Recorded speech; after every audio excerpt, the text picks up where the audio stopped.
प्यारे बच्चों नमस्कार, कैसे हो आप सभी। मैं आशा करता हूं कि आप लोग बहुत ही अच्छे होंगे, स्वस्थ होंगे और आप सभी की पढ़ाई भी बहुत ही अच्छी चल रही होगी। और बच्चों, अगर आपका भी 5 फरवरी को फिजिक्स का पेपर है तो यह क्लास आपके लिए बहुत ज्यादा इंपॉर्टेंट है, क्योंकि इस क्लास में हम लोग पढ़ने वाले हैं क्लास 12 फिजिक्स का 70 मोस्ट इंपॉर्टेंट ऑब्जेक्टिव क्वेश्चन।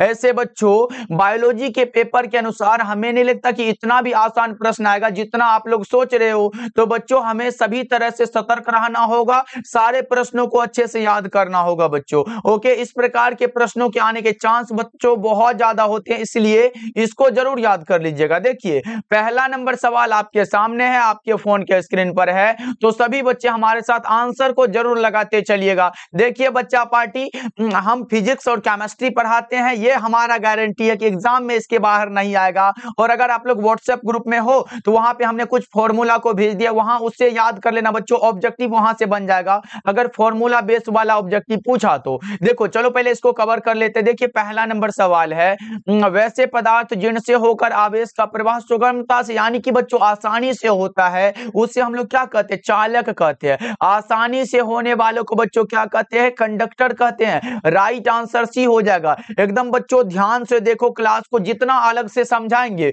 उसको भी समझ लेना, क्योंकि ऑब्जेक्टिव ऐसा थोड़ी है कि जो हम बताए वही आ जाए। नहीं बच्चा, जितना हम अलग से समझाएंगे उसे भी याद करते चलना, क्योंकि अब की बार बायोलॉजी के पेपर में रिलेटेड प्रश्न ज्यादा था, जैसे उदाहरण वाला, एग्जाम्पल वाला, निम्नलिखित में कौन सा ये है वो है, तो बच्चों वो सब देखना पड़ता है। देखो ये रहा प्रश्न हमारे सामने, ऐसे बायोलॉजी का भी बहुत सारा प्रश्न आया है। देखो ये रहा प्रश्न हमारे सामने, एक ही पदार्थ के धातु के दो गोले ए तथा बी दिए गए हैं। एक पर बच्चों देखो प्लस क्यू यानी कि इसे धनावेशित किया गया बच्चों, और दूसरे पर माइनस क्यू आवेश यानी कि इसे ऋणावेशित किया गया है। तो बच्चों हमने क्या बताया है, अगर किसी वस्तु को हम धनावेशित करते हैं तो उसका द्रव्यमान घट जाता है, और अगर किसी वस्तु को ऋणावेशित करते हैं बच्चों उसका द्रव्यमान बढ़ जाता है। यानी कि बी का द्रव्यमान क्या होगा बच्चों, बी वाला का बढ़ जाएगा, ए का क्या होता है, घटता, लेकिन ए वाला तो बढ़ेगा। ये तो गलत हो जाएगा ऐसे ही, यानी कि हमारा करेक्ट आंसर बी हो जाएगा। चलो आगे बढ़ते हैं, तीसरा नंबर सवाल का जवाब बताओ। विद्युत फ्लक्स का मान निर्भर करता है बच्चों। देखो विद्युत फ्लक्स के लिए आप लोगों ने क्या पढ़ा है सर, फाई बराबर क्या होता है, फाई बराबर ई वेक्टर इनटू में क्या होता है सर, डी ए होता है। ऐसा वाला पढ़े हो ना बच्चा, क्योंकि इंपॉर्टेंट है। अब यहां से देखो ना बच्चों, यहाँ पे विद्युत क्षेत्र रेखाओं पर निर्भर कर रहा है। देखो ना, दूरी पर भी, पृष्ठ क्षेत्रफल पर भी निर्भर कर रहा है बच्चा, यानी कि ए और बी दोनों पर ये निर्भर करेगा। 3 नंबर सवाल का जवाब सी होगा। बच्चा पार्टी पूरे ध्यान से देखो, अब ऐसा नहीं है कि क्वेश्चन बैंक वाला आ जाएगा, नहीं बिल्कुल नहीं। अब हमारा सारे प्रश्नों को करना बहुत जरूरी है, क्योंकि आपको एक पेपर से तो पता चल गया होगा, अनुमान लग गया होगा कि किस प्रकार का प्रश्न आने वाला है। देखो एक खोखले गोले के अंदर विद्युत विभव बच्चों हमने क्या बताया था, E बराबर 0 और V बराबर क्या होता, समान होता। अच्छा बच्चों बताया था कि नहीं बताओ, तो ये दोनों में से कुछ पूछे, विद्युत क्षेत्र क्या होता, शून्य होता है। अगर विद्युत विभव की जगह विद्युत क्षेत्र होता तो शून्य लगाते, लेकिन अगर विभव है तो प्रत्येक बिंदु पर समान हो जाएगा। 4 नंबर सवाल का जवाब अगर आप लोग बी को लगाओगे बच्चों तो करेक्ट हो जाएगा। ओके चलो आगे बढ़ते हैं, 5वां नंबर सवाल का जवाब बताओ। एक विद्युत द्विध्रुव पर कुल आवेश कितना होता है। अच्छा बच्चों ये बताओ, विद्युत द्विध्रुव आघूर्ण जो होता है ये कौन सा राशि है, जल्दी से चैट करके बताओ बच्चा। जितना भी रिलेटेड होगा हम बताते चलेंगे, बस अपना फर्ज निभाओ बच्चों, एकदम ध्यान से सुनो। अब इधर उधर का समय बर्बाद मत करो, जो पेपर हो गया उसे भूल जाओ भाई, कुछ हुआ नहीं हुआ। अब आगे ऐसा करो कि भाई एक भी क्वेश्चन नहीं छूटना है। बताओ एक विद्युत द्विध्रुव पर कुल आवेश, कुल चार्ज कितना होता है, जल्दी से बता दो।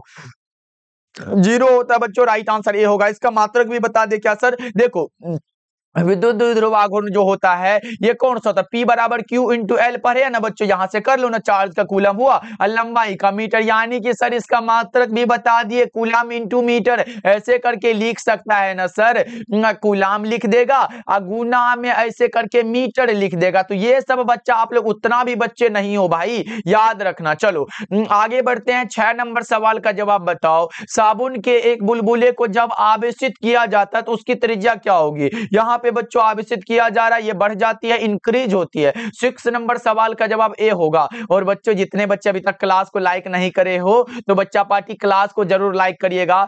देखो ये 2-3 दिन के अंदर हम फिजिक्स का इतना क्लास ऐसा वाला दे देंगे जो अगर हार्ड भी पूछा तो इससे लगा के आओगे। और ऐसे तो हमारा पूरा चैनल फिजिक्स से भरा पड़ा है। पढ़े हो तो भाई फिजिक्स का चिंता मत करो, ऑब्जेक्टिव में 35 की गारंटी हम देते हैं बच्चों। ऑब्जेक्टिव फिजिक्स हो, केमिस्ट्री हो और हिंदी हो, ये 3 विषय हमारा फेवरेट है। ये 3 विषय की गारंटी हम लेते। देखो 1 इलेक्ट्रॉन वोल्ट बराबर, देखो बच्चों हमने क्या समझाया था यहाँ पे, और समझ लो। सर क्या समझाया नहीं समझाया वो भूल जाओ। अब देखो हमने क्या बताया था, पूछेगा 1 मेगा इलेक्ट्रॉन वोल्ट बराबर क्या होता है, 1 गीगा इलेक्ट्रॉन वोल्ट बराबर क्या होता है, या फिर 1 इलेक्ट्रॉन वोल्ट बराबर क्या होता है, ये सब नहीं बताया क्या भाई? बताओ ये 1 मेगा इलेक्ट्रॉन वोल्ट बराबर कितना होता है? 1.6 इंटू 10 टू दी पावर -13 होता है। 13 होता है ना बच्चा पार्टी, जूल में होगा, याद रखना। और गीगा इलेक्ट्रॉन वोल्ट बराबर क्या sir? 1.6 into 10 to the power -10 joule होता है। 1 इलेक्ट्रॉन वोल्ट बराबर 1.6 into 10 to the power -19 joule होता है बच्चों। कूलम मत लगाना, वो तो कौन सा इलेक्ट्रॉन का चार्ज हो जाएगा। नहीं सर, यहाँ पे देखो ना, इलेक्ट्रॉन वोल्ट बराबर ये वाला, यहाँ पे 1 मिनट बच्चा पार्टी, ये वाला बात हो रहा है। अब लगा दो कौन सा होगा, जूल वाला बात है। करेक्ट आंसर बी हो जाएगा। एकदम समझ तो आ रहा है ना भाई, एकदम बताते चलना। चलो आगे बढ़ते हैं। ये इलेक्ट्रॉन वोल्ट बच्चों ऊर्जा का मात्रक है, ये भी ध्यान में रख लो। देखो विद्युत धारिता का विमा क्या होता है, the dimension formula of capacitance. बच्चों देखो सी बराबर क्या पढ़े हो, हमसे पढ़े हो ना भाई, क्यू बाय भी। देखो बच्चों अगर फॉर्मूला पूछे तो ये भी पूछ सकता है, तो इतना तो ध्यान रखोगे ना। सर नहीं बताए थे, लो ना सर बता दे रहे हैं ना। देखो चार्ज का विमा क्या होता है, एटी होता है। पता है कि नहीं बच्चों? चार्ज आवेश विमा जानते हो ना, आईटी जिसे एटी कहते हैं। अब देखो भी मतलब विद्युत विभव, और विद्युत विभव का मात्रक वोल्ट है। इसका विमा होता है कौन सा? ml2 होता है, T इनवर्स 3 और A इनवर्स हो जाता है। अब देखो बच्चों इसको ऊपर कर लो, सिर्फ इसे देखो, m ऊपर में नहीं है तो इसको जाएगा तो ऊपर में माइनस लग जाएगा। l ऊपर में है नहीं है सर, इसको भी ऊपर कर दो भाई, माइनस का 2 लगा दो। तब देखो t यहाँ पे 1 और ये है ऊपर में जाएगा तो ये प्लस हो जाएगा, और ये भी प्लस में, यानी कि t 4 गो हो जाएगा।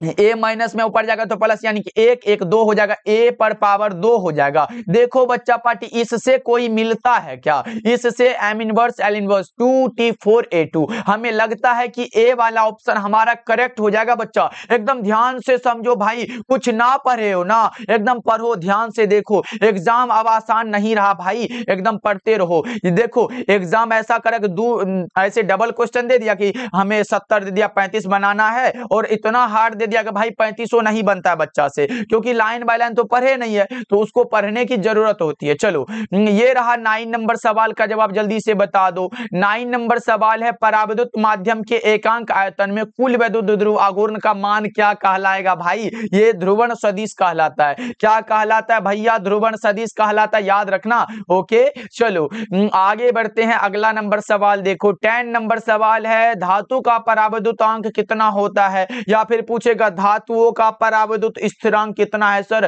धातु वाला बात है, अनंत लगावेंगे। कितना सर? अनंत। करेक्ट आंसर बी हो जाएगा। ओके चलो आगे बढ़ते हैं। अगला नंबर सवाल देखो, 11 नंबर सवाल है, विद्युत फ्लक्स का ऐसा मात्रक क्या होता है? गलत नहीं करोगे भाई। देखो यहां से 2 प्रश्न पूछेगा, एक पूछेगा विद्युत फ्लक्स हो गया, और दूसरा होता है चुंबकीय फ्लक्स। कौन सा होता है जल्दी से बताओ। यहाँ पे कौन सा? बी लिख सकते हो। ये फाई ई क्या होता है? ये विद्युत फ्लक्स हो गया बच्चों ना। अब जल्दी से बता दो कौन सा होगा राइट आंसर, फटाफट से बच्चा पार्टी। ये हमारा चुंबकीय, ये हमारा जो होगा बच्चों, ये चुंबकीय फ्लक्स हो जाएगा। लेकिन यहाँ पे विद्युत फ्लक्स है, ये वाला पूछा गया बच्चों। ई बराबर क्या, कौन सा पढ़े हो? जल्दी से बताओ, जल्दी से बच्चा पार्टी कौन सा पढ़े हो? सर हम लोगों ने पढ़ा है, ये बराबर क्या होता है? क्यू इंटू में सर ई होता है। यहाँ पे हम ई भी लिख सकते हैं, ऐसे करके बच्चा पार्टी। 1 मिनट। अब देखो यहाँ पे अगर हम निकाले तो ई इंटू क्या होगा? ए हो जाएगा ना, क्योंकि फाई हम यहां लिख दिए बच्चों। ई का मात्रक होता है न्यूटन प्रति कूलम्ब,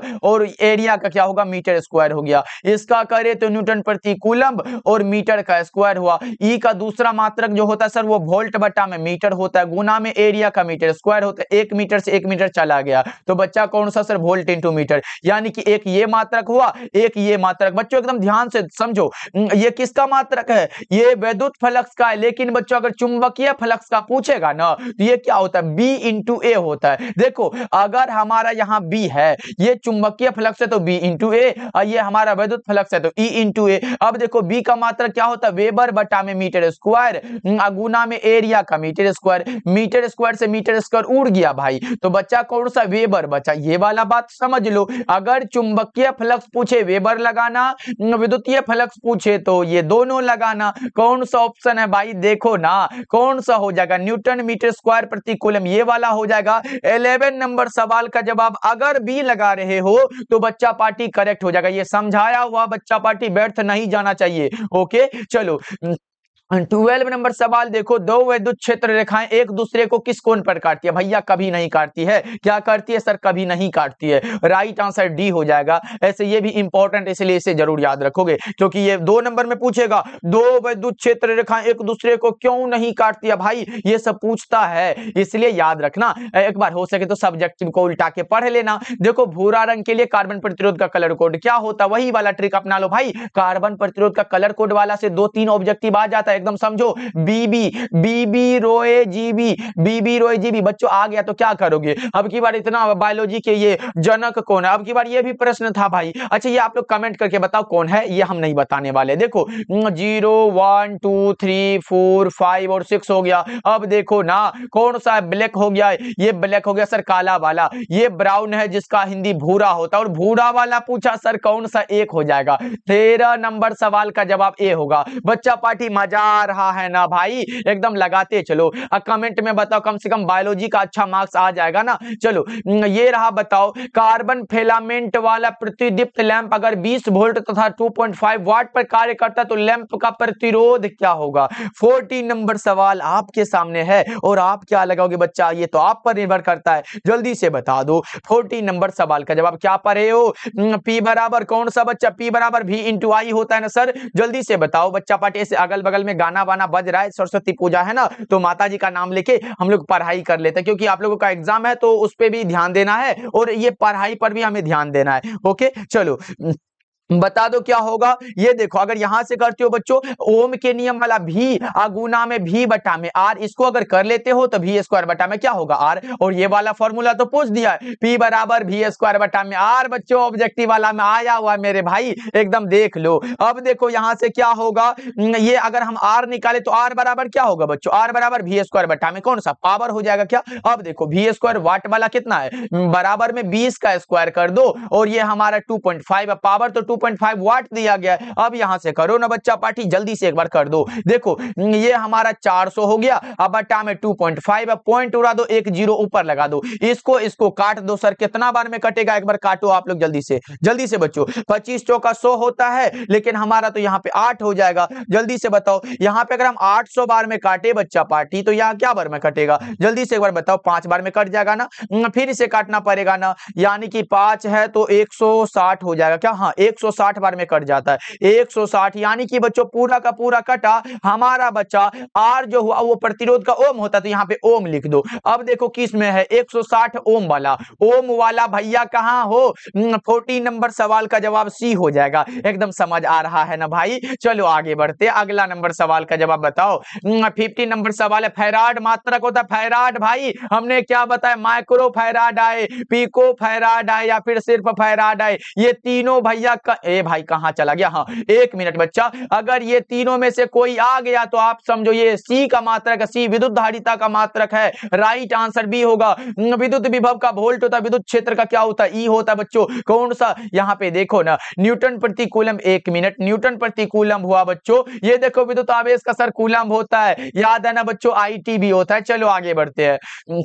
अगला नंबर सवाल देखो, प्रतिरोधकता का मात्रक क्या है सर, जल्दी से बताओ। यहाँ पे देखो ना बच्चों, जल्दी से बताओ। 16 नंबर सवाल का जवाब क्या लगाओगे सर, देखो ना रो बराबर क्या होता है, रो बराबर आर ए बटा में एल होता है। आर का ओम हुआ और एरिया का मीटर स्क्वायर हुआ, मीटर स्क्वायर यहाँ पे लिख लो ना बच्चों, मीटर स्क्वायर, और लंबाई का मीटर लिख लो। देखो यहां से अगर बच्चों करे, मीटर से मीटर उड़ा दो एक, तो बचा कौन सा, ओम, गुना में मीटर। बच्चों देख लो किस ऑप्शन क्वेश्चन में ओम मीटर, राइट आंसर ए हो जाएगा। एकदम भाई समझ में आ रहा है ना? क्लास को लाइक करते चलना आप लोग जी। चलो इस क्लास से हम बताए ना, ये 70 ऑब्जेक्टिव जो लाए ना भाई, ये 100 ऑब्जेक्टिव को पार कर जाएगा। क्योंकि देखो जितना समझाएंगे ना भाई, उसे एकदम दिमाग में फिट कर लो, ये हम गारंटी देते हैं। रिलेटेड प्रश्न ज्यादातर आता है एग्जाम में। ओके चलो आगे बढ़ते हैं। 17 नंबर सवाल देखो, किसी भी बहुमापी की सुग्राह्यता को बढ़ाने के लिए इसकी धारा को घटाना चाहिए। इसकी धारा को घटाना अति आवश्यक है। 17 नंबर सवाल का जवाब सी हो जाएगा।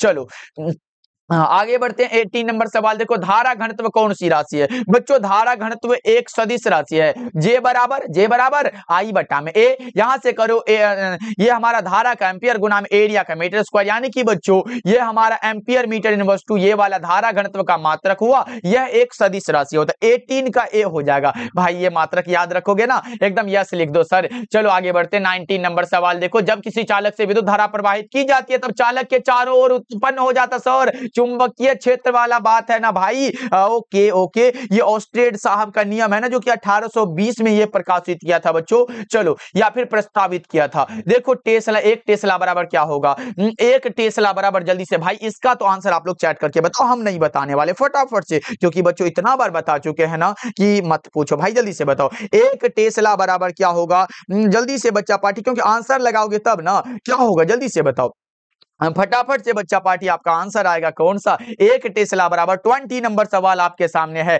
और टेस्ला और गॉस जो मात्रक होता है ना सर, वो किसका मात्रक होता है? ये तो चुंबकीय क्षेत्र का मात्रक होता है, ये सब पता होगा आपको। ये किसका होता है? 10 to the power 4 gauss, right answer A होगा। क्या लगा रहे हो बच्चों? एक बार देख लेते बच्चा पार्टी का आंसर क्या आ रहा है, कौन सा लगाओगे? चलो बहुत अच्छे मेरे भाई, आगे बढ़ते हैं। 21 नंबर सवाल फटाफट से कर लेते हैं। बगल में सर डीजे वीजे बज रहा है, तो बगल में डांस करने का तो मौका भी तो आप लोगों को मिलेगा ना। देखो चुंबकीय क्षेत्र द्वारा गतिशील आवेश पर संपादित कार्य कितना होता है? शून्य होता है। 21 का ए हो जाएगा। ओके बच्चों देखो उधर मस्ती में कुछ बच्चे लगे होंगे, लेकिन आपका मेहनत यही है ना भाई, एग्जाम के लिए मेहनत ही चाहिए। ओके साथ में माता जी का पूजा करके भी अच्छे से जाना है, एकदम अच्छे मार्क्स लाना भाई। फिजिक्स में कोई गड़बड़ी नहीं होने वाली है। देखो एमीटर को विद्युत परिपथ में किस क्रम में जोड़ते हैं? एमीटर श्रेणी क्रम में, अब वोल्ट मीटर को समांतर क्रम में। दोनों को एकदम दिमाग में रख लो। चलो आगे बढ़ते बच्चा पार्टी, ऐसे बताते चलना। आवाज तो जा रहा है ना, क्योंकि बगल में बहुत जोर जोर से ये डीजे वीजे बज रहा है। देखो ये रहा, एक गैल्वेनोमीटर को वोल्ट मीटर में परिवर्तित किया जा सकता है। किसमें जोड़कर भाई? जल्दी से बताओ किसमें जोड़कर? सर श्रेणी क्रम में उच्च प्रतिरोध को जोड़ते हैं। चलो आगे बढ़ते हैं। 24 नंबर सवाल है, गैल्वेनोमीटर एक विद्युतीय यंत्र है जिसकी मदद से क्या मापा जाता है? गैल्वेनोमीटर के सर धारा मापते हैं। गैल्वेनोमीटर के द्वारा धारा को मापते हैं। धारा का मात्रक क्या होता है? एम्पियर होता है, याद रहेगा। चलो आगे बढ़ते अगला नंबर सवाल देखो बच्चों, ये रहा प्रश्न आपके सामने। बताओ बच्चा पार्टी, हल्के में ना लो एग्जाम भाई, फिजिक्स है। विद्युत चुंबकीय प्रेरण की घटना में प्रेरित विद्युत वाहक बल तथा धारा, प्रेरित धारा की दिशा किस नियम से ज्ञात की जाती है? बताओ बच्चों कौन सा? लेंज भैया का नियम है ना। चलो अच्छा बच्चों आप लोगों से ये प्रश्न रहा, किरचॉफ का पहला नियम किस आवेश, आवेश तो बता दिए। चलो किरचॉफ का पहला नियम आवेश संरक्षण और दूसरा नियम ऊर्जा संरक्षण, याद रखना आप सब। देखो ये रहा, जब एक चुंबकीय क्षेत्र में धातु का गोला गतिमान कराया जाता है तब यह गर्म हो जाता है, क्योंकि उसमें भंवर धारा उत्पन्न होती है बच्चों। 26 नंबर सवाल का जवाब सी हो जाएगा। ओके चलो आगे बढ़ते हैं। 27 नंबर सवाल का जवाब बताओ। यह रहा, डायनेमो के कार्य का सिद्धांत आधारित है इलेक्ट्रोमैग्नेटिक इंडक्शन पर। किस पर बच्चा? इलेक्ट्रोमैग्नेटिक इंडक्शन पर। भाई 27 का बी लगाओगे क्या? बिल्कुल सही हो जाएगा। चलो आगे बढ़ते बच्चा पाठी, क्लास को एक बार लाइक करते चलना आप लोग। देखो चुंबकीय फ्लक्स एक अदिश राशि है। भैया जी वहां पे क्या बताए थे? क्या बताए थे भैया जी? फाई बी बराबर आएगा कौन सा? यहाँ पे देखो ना, बी इंटू ए लिखोगे। अब देखो बी, ये चुंबकीय क्षेत्र बच्चों ये एक सदिश राशि होता है और चुंबकीय फ्लक्स एक अदिश राशि है। याद रहे बच्चों, बी का मात्रक वेबर बटा में मीटर स्क्वायर गुना में एरिया का मीटर स्क्वायर। मीटर स्क्वायर से मीटर स्क्वायर चला गया, वेबर बचा। राइट आंसर ए लगाओ बच्चों। ये देखो ये चुंबकीय क्षेत्र का मात्रक है, ये भी चुंबकीय क्षेत्र का मात्रक है। हेनरी स्वप्रेरकत्व का मात्रक है भाई, याद है कि नहीं? भूल गए का? चलो 29 नंबर सवाल देखो, ट्रांसफार्मर कितने प्रकार के होते हैं बताओ? ये 2 नंबर के लिए और 5 नंबर के लिए इंपॉर्टेंट है कि ट्रांसफार्मर के पूरे सचित्र वर्णन कीजिए। अब बताओ 29 नंबर सवाल का जवाब कौन सा? 2 प्रकार के होते हैं क्या? एक ऊंचाई ट्रांसफार्मर, दूसरा अपचाई ट्रांसफार्मर। याद है कि नहीं भाई? भूलना मत। चलो आगे बढ़ते अगला नंबर सवाल का जवाब बताओ। एक बार भाई क्लास को लाइक कर देना आप लोग। देखो देखो ध्रुव प्रबल्य का ऐसा मात्रक क्या होगा, बताओ बच्चा क्या होगा, ध्रुव प्रबलता का मात्रक क्या होता है सर, एम्पियर इंटू मीटर होता है। चलो अगला नंबर सवाल देखो, यदि किसी चुंबक को लंबाई के लंबवत दो भागों में विभक्त कर दिया जाए तो निम्नलिखित में किसका मान अपरिवर्तित रहेगा, किसका सर, ध्रुव प्रबल्य का। क्या राइट आंसर ए हो जाएगा, एकदम करेक्ट है ना सर। पूरा का पूरा इंपॉर्टेंट ऑब्जेक्टिव एग्जाम से पहले हम कराएंगे बच्चों। ओके चलो ये रहा प्रश्न, चुंबकत्व के अस्तित्व का मूलभूत कारण क्या है, बच्चों बताओ चुंबकत्व के अस्तित्व का मूलभूत कारण क्या है, जल्दी से बताओ कौन सा है बच्चों, विद्युत आवेश की गति है, करेक्ट आंसर भी होगा। ओके चलो अगला नंबर सवाल का जवाब बताओ बच्चों, चिल्ला के बोलना इसीलिए पड़ रहा है क्योंकि ये बगल में आवाज सब हो रहा है तो आप लोगों को सुनाई नहीं देगा, इसलिए बहुत जोर जोर से बोल रहे तब आपके पास ये आवाज जा रहा है। देखो चुंबकीय क्षेत्र का मान घटने से चुंबकीय सुई का आवर्तकाल क्या होता है, इसका घट जाता है, क्या होता है, घट जाता है क्या, ए भाई घटेगा कैसे, एक मिनट, चुंबकीय सुई है ना बच्चों, यानी कि अगर हम एक फॉर्मूला पर टी बराबर क्या होता है बच्चों, 2 पाई एम बटा में बी होता है सर, ये वाला फॉर्मूला होता है बच्चों। अगर देखो अगर हम b को घटाए बच्चों, अगर हम क्या करें b को घटाए तो हमारा वो t क्या होगा, ये बढ़ जाता, यानी कि बच्चों इसको घटा रहे हैं, चुंबकीय क्षेत्र को हम घटा रहे हैं तो ये तो बढ़ेगा, राइट आंसर b हो जाएगा। 33 नंबर सवाल का जवाब b वाला हो जाएगा क्योंकि t समानुपाती क्या होता है या फिर व्युत्क्रमानुपाती कह सकते हो b के, यही वाला बात होता है ना बच्चों। चलो आगे बढ़ते हैं, अगला नंबर सवाल देखो 34 नंबर सवाल है, चांदी क्या होता है भाई, ये इंपॉर्टेंट क्वेश्चन है, बताओ चांदी क्या है, जो कि विद्युत का सुचालक है ना भाई मेरे, अब लगा दो, चांदी क्या है सर, प्रति चुंबकीय होता है और अनुचुंबकीय O2 कह सकते हो, लौह चुंबकीय कौन सा Fe2O3 कह सकते हो, उसके बाद और भी कुछ कह सकते हो क्या बच्चों, लोहा भी कह सकते हो, हाँ लोहा आए, कोबाल्ट आए, निकेल आए, ये सब क्या है, लौह चुंबकीय है ना मेरे भाई। आगे बढ़ते हैं 35 नंबर सवाल है, प्रति चुंबकीय पदार्थ की चुंबकीय प्रवृत्ति क्या होती है, क्या होती है सर बताओगे क्या, बिल्कुल ऋणात्मक होती है, करेक्ट आंसर सी हो जाएगा। ओके चलो आगे बढ़ते, ये सब समझाने वाली बात नहीं है। ये रहा शैथिल्य कौन प्रदर्शित करता है सर, लौह चुंबकीय पदार्थ शैथिल्यता को प्रदर्शित कर, बिल्कुल इंपॉर्टेंट क्वेश्चन है बच्चों। चलो आगे बढ़ते हैं 37 नंबर सवाल देखो, किसी स्थान पर आभासी नमन कोण सदा क्या होता है, सदा जो होता है ना बच्चों हमेशा क्या होता है, यथार्थ नमन कोण से अधिक होता है, राइट आंसर ए हो जाएगा। ओके चलो अगला नंबर सवाल देखो 38 नंबर सवाल, गामा किरणों का देखो बच्चा पार्टी, देखो देखो देखो यहाँ पे देखो, पहले हम लिख दे 3 गुणा 10⁻19 हर्ज से लेके 3 गुणा 10⁻15 हर्ज जो होता है बच्चों, ये किसका होता है, ये भैया जो होता है ना ये एक्स रे का होता है, किसका होता है बच्चों, एक्स रेज का होता है, तो ये हमारा नहीं होगा क्योंकि गामा किरण है ना भाई, है ना। अब देखो अब हम आगे बढ़ते हैं, देखो ये किसका 3 गुणा 10⁻16, एकदम ध्यान में रखना बच्चों, ये कोई भी आ सकता है, 3 गुणा 10⁻16 हर्ज से 7.5 गुणा 10⁻14 हर्ज का जो होता है बच्चों, ये किसका होता है, ये पराबैंगनी लिखना पड़ेगा क्या बच्चों, पराबैंगनी विकिरण का होता है, यहाँ पे लिख देते हैं बच्चों पराबैंगनी, यहाँ लिख दो विकिरण का होता है। ओके बच्चों अब देखो ये किसका होता है सर, 7.5 गुणा 10⁻14 हर्ज से 3.5 गुणा 10⁻14 हर्ज जो होता है ना बच्चों, ये किसका होता है, याद रख लो, ये भैया जो होता है ना ये दृश्य प्रकाश का होता है, किसका है सर, दृश्य प्रकाश का, बच्चा कौन सा, 3 गुणा 10⁻22 हर्ज से 3 गुणा 10⁻18 हर्ज वाला गामा किरण का। बच्चों ये चारों को याद रख लो, एकदम भूल गए तो भाई बहुत बहुत ज्यादा गलत बात है। ओके फिर बोलना कि एग्जाम में सर नहीं आया प्रश्न। देखो पौधा घरों में किन का उपयोग होता है, यही सब वाला प्रश्न एग्जाम को प्रिय है भाई, तो यही वाला याद करेंगे ना, बताओ क्या होगा, इसका क्या होगा सर, अवरक्त विकिरण का पौधा घरों में होता है। चलो आगे बढ़ते हैं, अगला नंबर सवाल देखो, बेतारी तार संचार का आविष्कार किसने किया था, किसने, मैक्सवेल किया था, मार्कोनी किया था, हर्ज ने या फिर जगदीश चंद्र बसु ने, किसने किया था इसका बताओ, मार्कोनी साहब ने किया था बच्चों। चलो आगे बढ़ते हैं 41 नंबर सवाल, विद्युत चुंबकीय तरंग की उत्पत्ति का मूल कारण क्या है, कौन सा कारण है बच्चों, बता दो क्या होगा इसका राइट आंसर। 41 नंबर सवाल, आवेश की त्वरित गति, शायद ये प्रश्न हमने पहले भी बता चुका है और अब भी बता रहे, इंपॉर्टेंट है बच्चों, जरूर याद रखना इसे आप लोग। चलो आगे बढ़ते हैं 42 नंबर सवाल देखो, किसी द्रव्यात्मक माध्यम में विद्युत चुंबकीय तरंग की चाल निर्भर नहीं करती है, किस पर निर्भर नहीं करेगी बच्चों, बताओ, ये तीव्रता पर निर्भर कभी नहीं करती है बच्चों, इंटेंसिटी पर कोई लेना देना इससे नहीं है बच्चों, राइट आंसर सी होगा 42 नंबर सवाल का जवाब। चलो 43 नंबर सवाल का जवाब बताओ। विद्युत चुंबकीय तरंगों की प्रकृति हो सकती है अनुप्रस्थ। विद्युत चुंबकीय तरंग बच्चों अनुप्रस्थ, जबकि ध्वनि तरंगों की प्रकृति बच्चों याद रखना ध्वनि वाला अनुदैर्ध्य लगाना, अगर ध्वनि पूछे तो अनुदैर्ध्य लगाना। ओके चलो ये देखो, कांच का अपवर्तनांक कितना होता है? कांच का अपवर्तनांक 1.5 होता है। कांच का अपवर्तनांक 1.5 होता है। अच्छा बच्चों आपसे पूछेगा कि क्रांति कोण कितना होता है? अच्छा जल्दी से बताओ, मानो एग्जाम में आ गया है, एकदम पूछो, एकदम आ गया बच्चों, बताओ कांच का क्रांति कोण कितना होता है? बताओगे क्या कोई? कांच का क्रांति कोण जो होता है ना सर, वो होता है 41 डिग्री होता है। ऐसे गैस पेपर में 42 दिया गया, लेकिन वो लगभग में मैनुअली हमारा 41 डिग्री होता है, और लगभग में 42 डिग्री अगर लगभग में हो बच्चों तो वो भी लगाना करेक्ट हो जाएगा ना बच्चों। अब देखो हीरा का कितना होगा अपवर्तनांक 2.42 होता है, और ये इसका क्रांति कोण 24.41 डिग्री होता है। ये सब याद रखोगे ना बच्चा, ये सब भूलने वाली चीज नहीं है। चलो आगे बढ़े क्या बच्चों, ये रहा प्रश्न आपके सामने। ऑप्टिकल फाइबर के केंद्रीय भाग को क्रोड कहा जाता है। ऑप्टिकल फाइबर के केंद्रीय भाग को बच्चों क्रोड कहा जाता है, याद रखना। ये सभी उसी में होता है, जैकेट क्लैडिंग ये सब उसी में होता है। चलो आगे बढ़ते हैं। 46 नंबर सवाल ये रहा, थोड़ा सा छोटा सा न्यूमेरिकल है, इसे बनाने में तो मजा आता है ना, हमने बता चुका है ना बच्चों। 6 तथा माइनस को 2 डायोप्टर क्षमता के दो लेंस संपर्क में रखे गए, निकाय की फोकस दूरी क्या होगी? एकदम आसान है बच्चों, लगाओ पहले आप लोग बता दो। एक को P1 मान लो भाई, P1 कितना है? P1 देखो ना, P1 दिया गया सर यहाँ पे P1 अच्छा दिया गया। P2 कितना दिया गया बच्चों? माइनस का 2 दिया गया। P बराबर क्या पढ़े हो? P बराबर P1 plus P2, P1 plus P2। अब देखो P1 कितना 6 है, प्लस में माइनस का 2 हो जाएगा। अब यहां से करो बच्चों, 6 माइनस का 2 बराबर 4 हो जाएगा। 4 कितना पावर है तो डायोप्टर में होगा ना बच्चों, ये तो डायोप्टर में। लेकिन सर इसके लिए P बराबर कौन सा फॉर्मूला पढ़े हो? जल्दी से बताओ। 1 बाय फोकस दूरी।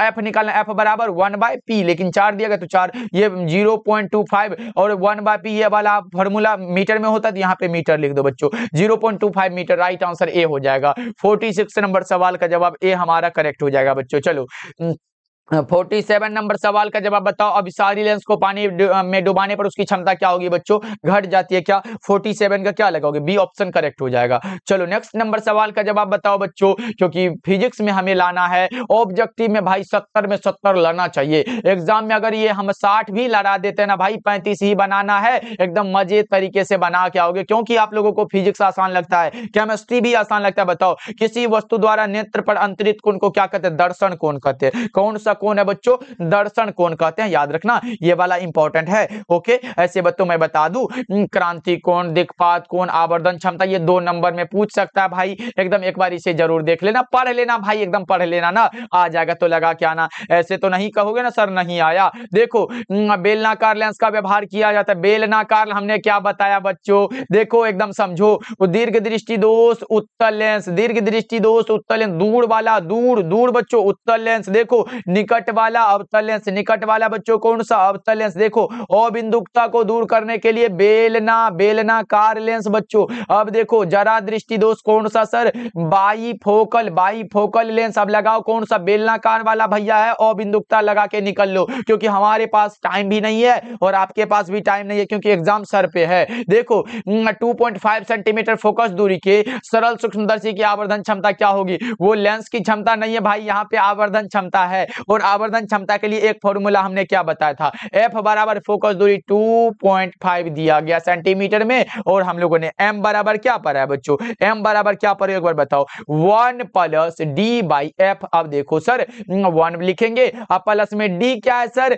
स्पष्ट दृष्टि की न्यूनतम दूरी, जो कि 25 सेंटीमीटर में होता है। F कितना? 2.5 है, पॉइंट उड़ा दो सर, 0 लगा दो। 25 दहीन के कितना होता है? 250, यानी कि 1 प्लस 10 बराबर, जोड़ घटाव वाला बात है क्या सर? 11 हो जाएगा आंसर, राइट आंसर सी हो जाएगा। एकदम समझ में आया ना भाई? एक बार लगा दो चैट सेक्शन में, लेकिन ये फॉर्मूला याद रख लो, ऑब्जेक्टिव में आ जाएगा। 1 plus D by F, 1 plus D by F, M बराबर 1 प्लस डी बाई एफ, याद रखोगे। चलो आगे बढ़ते हैं। 51 नंबर सवाल देखो, एक प्रिज्म से होकर गुजरने वाले श्वेत प्रकाश का न्यूनतम विचलित अवयव कौन सा होगा? 51 का बताओ जल्दी से बच्चा, कौन सा? लाल वाला, करेक्ट आंसर ए हो जाएगा। चलो आगे बढ़ते हैं। 52 नंबर सवाल देखो, प्रकाश के तरंग सिद्धांत का प्रतिपादन सर्वप्रथम किसने किया था? देखो भैया, अगर कणी का सिद्धांत होता तो न्यूटन लगाते ना भाई, और बता दो हाइगेंस वाला बात है क्या? करेक्ट आंसर ए हो जाएगा। 52 नंबर सवाल का जवाब ए हो जाएगा। ओके, और द्रव्य तरंग सिद्धांत वाला ये तो डी ब्रोगली वाला भैया हो जाएगा ना बच्चों। चलो 53 नंबर सवाल है, प्रकाश के तरंग गति सिद्धांत द्वारा किसकी व्याख्या नहीं होती? जल्दी से बताओ। क्या होगा बच्चों इसका? जल्दी से बताओ, जल्दी जल्दी से 53 नंबर सवाल का जवाब। प्रकाश विद्युत उत्सर्जन, करेक्ट आंसर सी हो जाएगा बच्चों। चलो आगे बढ़ते हैं। ऐसे डिफिनेशन ये चारों का आपको याद होना चाहिए। अपवर्तन नहीं भी याद है कोई बात नहीं, अपवर्तन नहीं पूछेगा। ये तीन, ये परावर्तन भी नहीं पूछेगा भाई। प्रकाश विद्युत उत्सर्जन और ध्रुवण ये दोनों याद कर लेना आप लोग। रचनात्मक व्यतिकरण के लिए कौन सा सही है? रचनात्मक व्यतिकरण वाला भैया एकदम देखो ये वाला बात है। यहां से क्या पढ़ते हो? 50 कौन सा? 4 है ना भाई। अब बताओ कौन सा? विनाशी के लिए जानते हो ना बच्चों, हमने विनाशी के लिए क्या बताया था? विनाशी व्यतिकरण बच्चों, इसे याद रखना। विनाशी व्यतिकरण बच्चों, विनाशी व्यतिकरण के लिए क्या बताया था बच्चों? बताओ एक बार चैट सेक्शन में। फाई बराबर 2n प्लस में 1 होता है क्या? एक बार बताओ। 2n प्लस 1 इंटू में लेमडा बाई 2। ये वाला हम नहीं बताए थे बच्चा, नहीं बताए थे क्या? ये इंपॉर्टेंट है, एग्जाम में आता है। और या फिर ये पूछेगा, या फिर पूछेगा कौन सा? 2n प्लस में कौन सा? एक बार जल्दी से बताओ।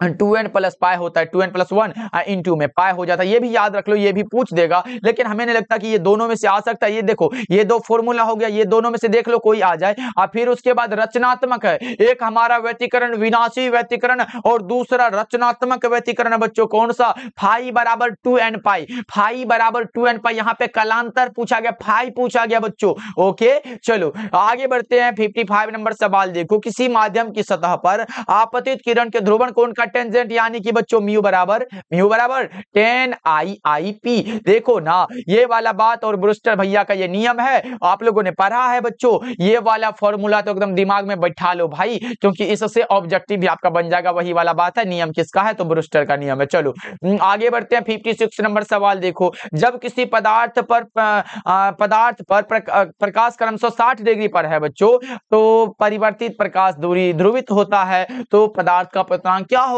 जब किसी पदार्थ पर प्रकाश 60 डिग्री पर आपतित होता है, तब परिवर्तित प्रकाश की पूरी तरह क्या होता है? ध्रुवित होता है, तो पदार्थ का अपवर्तनांक क्या होगा? ये नहीं लगता कि बच्चों हमें ब्रूस्टर भैया का नियम है, म्यू बराबर 10 आई पी, 10 आई और पी हो जाएगा। तो देखो म्यू हमारा ये पी आई पी कोण कितना दिया गया? 60 डिग्री दिया गया बच्चों, दिया गया ना। तो यहाँ करो म्यू बराबर 10 दिया गया, 10 लिख दो, और आई पी के मान 60 डिग्री है तो 10 60। अब देखो म्यू बराबर रूट, हमें लगता है कि इससे 10 60 का मान कितना होता है?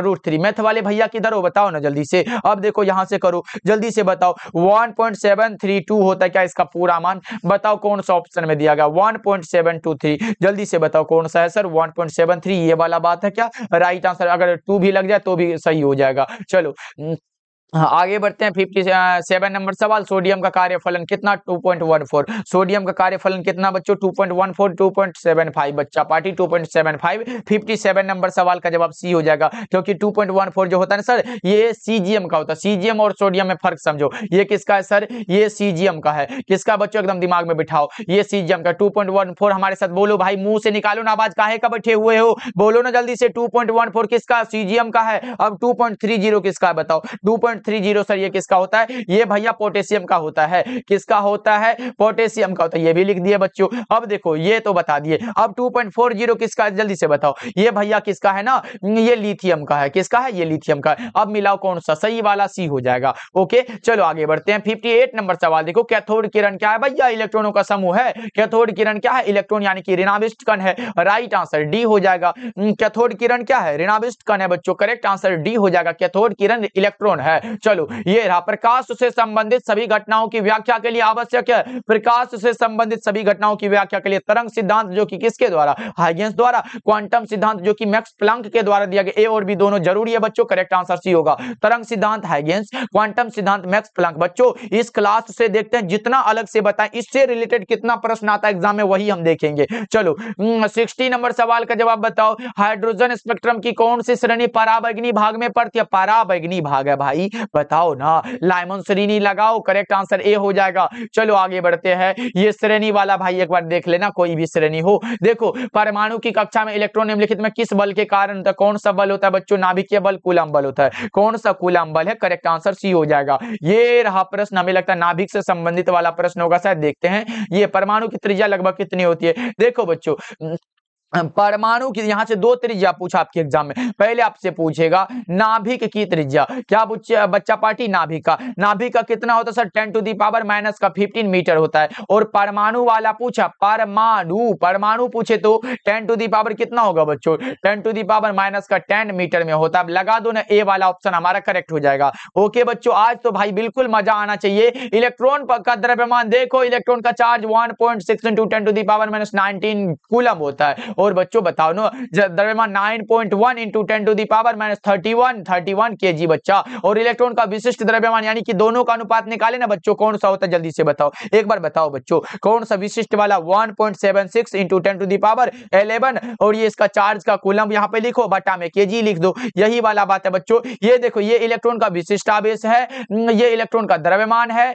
ये इलेक्ट्रॉन का क्या है? आवेश है। बताओ कौन सा द्रव्यमान वाला? ए वाला ऑप्शन आप लगाओ ना, करेक्ट हो जाएगा बच्चा पार्टी। ये तीनों को याद रखोगे ना भाई, याद रखना इंपॉर्टेंट है। चलो आगे बढ़ते हैं। 64 नंबर सवाल, नाभिकीय बलों के गुण कौन सा होता है? लघुपरासी होते हैं सर, बिल्कुल होते हैं। आवेश अनाश्रित होते हैं, आवेश पर कोई आश्रय नहीं है। आकर्षक बल होते हैं, बिल्कुल इनमें से सभी। हमारा बच्चों देखो 2 नंबर में पूछेगा नाभिकीय बल के गुणों को लिखे, तो ये 3 लिख देना, आपका 2 नंबर ऐसे करके टिक मार देगा। सही है भाई, एकदम ले लो, खुशी खुशी से ले लो भाई, 2 नंबर ले लो। तो इसको लिखना, नाभिकीय बल लघुपरासी होते हैं, आवेश अनाश्रित होते हैं, आकर्षक बल होते हैं, इनमें से सभी लगा देना, करेक्ट हो जाएगा। इनमें से सभी नहीं भाई, वहां लिखना पड़ेगा। देखो निम्नलिखित में किसे विभाजित नहीं कर सकते? फोटोन भैया कहां हो? क्योंकि इसका द्रव्यमान 0 होता है। फोटोन का विराम द्रव्यमान 0 होता है बच्चों, याद रखना। चलो आगे बढ़ते हैं। अगला नंबर सवाल देखो, ये रहा 66 नंबर सवाल। परमाणु के नाभिक में अवश्य रहता है, ऐसे बना जो होता है बच्चों, वो प्रोटॉन और न्यूट्रॉन से बना होता है। अवश्य रहेगा प्रोटॉन। कौन सा बच्चों? प्रोटॉन रहेगा। करेक्ट आंसर ए हो जाएगा। चलो 67 नंबर सवाल देखो, 33 का द्विआधारी क्या होगा? निकाल लो बच्चों, सिखा दिए हैं, निकाल लो भाई, ऐसे वाला निकालो। ऐसे गेट वाला को एकदम देख लेना बच्चों, and gate, or gate, not gate, nor gate, or gate, ये सब देख लेना एक बार। देखो यहां से देखो, 2 से लगाओ, कितना? 15 दूना 30 हुआ, शेष 1 बचा बच्चों। फिर 2 से लगाओ, 7 दूना 14, शेष 1 बचा। फिर 2 से 3 दूना 6, शेष 1 बचा। फिर बच्चों 2 से लगाओ, 2 एकम 2, शेष 1 बचा। 5 को 1 किस में है भाई? कौन सा किसी में 1 है क्या? अब देखो क्या यहां से लगेगा, जल्दी से एक बार लगाओ, कौन सा ऑप्शन में हो जाएगा बच्चा पार्टी? 31 का 33 का भाई, 33 का निकालना, 31 हम लिख दिए, 33 का निकाल लेते हैं बच्चों। चलो जल्दी से निकाल लो, 2 से लगाओ, 16 दूना 32 हुआ, शेष कौन सा? 1 बचा। हाँ 2 से लगाओ, 8 दूना 16, 0 शेष बचा। फिर 2 से 4 दूना 8, शेष 0 बचा। फिर 2 से 2 दूना 4 और शेष 0 बचा। फिर 2 से 2 कम 2 और शेष 0 बचा। 1 4 को 0 1, 1 4 को 0 1, ए वाला ऑप्शन करेक्ट है। 67 का ए हो जाएगा, 1 4 को 0 ए 1 हो जाएगा। ओके बच्चों, चलो क्योंकि नीचे से ऊपर देखो, यहाँ पे एक बार समझा देते हैं, नीचे से ऊपर लिखना, ऊपर से नीचे मत करना, नीचे से ऊपर जाना बच्चों। 1 4 को 0 1। ओके चलो आगे बढ़ते हैं। अगला नंबर सवाल देखो, 68 नंबर सवाल है। एनपीएन बच्चों ट्रांजिस्टर वाला याद कर लेना। एनपीएन ट्रांजिस्टर में उत्सर्जक धारा आईई तथा आधार धारा आईबी तथा संग्राहक धारा आईसी धारा में संबंध क्या होगा? आईबी क्या पढ़े हो बच्चों, एक बार जल्दी से बताओ कौन सा संबंध? ये सही है, आईसी बराबर आईई माइनस आईबी। पढ़े हो क्या? ए वाला ऑप्शन हमारा करेक्ट हो जाएगा। चलो 69 नंबर सवाल देखो, यूएचएफ परिसर की आवृत्तियों का प्रसारण प्राय किसके द्वारा होता है? ये किसके द्वारा होता है बच्चों? ये होता आकाश तरंगों के द्वारा। बहुत बच्चे बोल रहे तो सर ये हमारा होगा अंतरिक्ष तरंग के द्वारा, तो भैया मेरे आकाश तरंग द्वारा होता। गलत नहीं करना भाई, एकदम गैस पेपर पढ़ के गलत करोगे तो क्या हो जाएगा? वो बोले सर आप भी गलत ये बताए थे। नहीं भाई, डी वाला ऑप्शन करेक्ट हो जाएगा। चलो आगे बढ़ते हैं। 70 नंबर सवाल, आकाश तरंग का संचार आधारित होता है किस पर? आयन मंडल के द्वारा परावर्तन पर। किस पर भैया? आयन मंडल द्वारा परावर्तन पर। बच्चों ए वाला ऑप्शन हमारा करेक्ट हो जाएगा। ओके बच्चा पार्टी, इस क्लास में हम लोगों ने पूरे 70 ऑब्जेक्टिव को कवर किया। क्लास कैसा लगा भाई कमेंट करके बताना। ये क्लास सबसे इंपॉर्टेंट होने वाला है, क्योंकि इसमें हमने हर एक चीज को समझा के बताया है। और अगर आप नहीं समझे तो भाई ये हमारे लिए, आपके लिए नहीं, हमारे लिए ये दुर्भाग्य होगा जो इतना समझाने पर भी आप नहीं समझते हो बच्चों। इसलिए इतना को समझ लेना। एग्जाम में भाई फिजिक्स का हो, फिजिक्स हो या फिर केमिस्ट्री हो या फिर बच्चा क्या हो, हिंदी हो, ये 3 विषय का गारंटी हम लेते हैं भाई। ऑब्जेक्टिव में 35 में 35 या फिर 50 में 50 की हम लेते हैं बच्चों। ओके इसे जरूर पढ़ोगे। अगर हिंदी पढ़े हो तो भाई कोई दिक्कत नहीं, पूरे के पूरे बना के आओगे। जो छूट गया भाई वो होता ना, जो हो गया उसे सोचा नहीं करते, ये सब वाला सारी आप लोग ही जानते हो, हम नहीं जानते, बस एक बच्चा लिखा था। ओके बच्चों चलो मिलते फिर अगले क्लास में। आप लोग अपना ध्यान रखिएगा। क्लास को एक बार सभी बच्चे लाइक कर दीजिएगा, अपने दोस्तों में इसे शेयर जरूर करिएगा। मिलते हैं फिर।